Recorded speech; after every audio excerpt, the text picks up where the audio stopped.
ইণ্ডিয়াৰ বিমানখনৰ পৰা এনেকৈ নমোৱা হৈছে জুবিন গাৰ্গক এয়া দৃশ্যাংশ আপোনালোকক আমি দেখুৱাইছোঁ আৰু এনেকৈ বিমানবন্দৰত থকা যিসকল লোক যিসকল বিমানবন্দৰৰ কৰ্মচাৰী তেওঁলোক আটায়ে আচলতে পুষ্পাঞ্জলি যাচিছে শেষ শ্ৰদ্ধা জনাইছে তেওঁলোকে এই সুযোগখন হেৰুৱাব বিচৰা নাই এয়া এই জুবিন গাৰ্গক আৰু তেওঁলোকে কেতিয়াও ওচৰৰ পৰা নাপায় গতিকে তেওঁলোকে শেষ শ্ৰদ্ধা জনাইছে জুবিন গাৰ্গক আমি বিমানবন্দৰৰ বাহিৰৰ পৰিৱেশো সমান্তৰালকৈ আপোনালোকক দেখুৱাইছোঁ আৰু ৰাইজ যথেষ্ট আচলতে উজ্জ্বল হৈ পৰিছে উদ্গ্ৰীৱ হৈ পৰিছে কাৰণ জুবিন গাৰ্গ আহি পাইছে আজি মঞ্চত জুবিন গাৰ্গ নহয় আজি নিথৰ শৰীৰ হৈ জুবিন গাৰ্গ আহিছে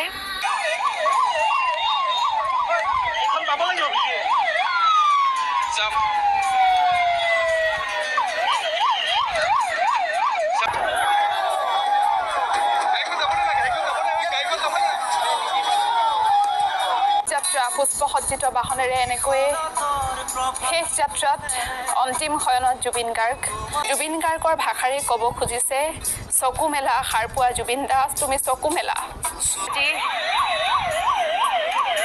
এনেকৈ আজি নিজৰ ঘৰলৈ উভতিছে জুবিন গাৰ্গ অন্তিম শয়নত জুবিন গাৰ্গ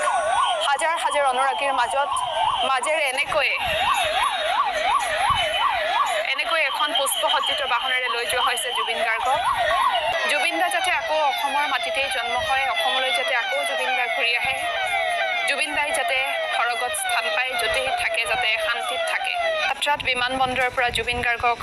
লগ দিছে সদায় লগতে থকা তেওঁৰ প্ৰিয় নাৰীগৰাকীয়ে আৰু বিমানবন্দৰৰ পৰা নিজৰ ঘৰলৈ যোৱা এই যাত্ৰাত জুবিন গাৰ্গৰ সৈতে পত্নী গৰিমা গাৰ্গো আছে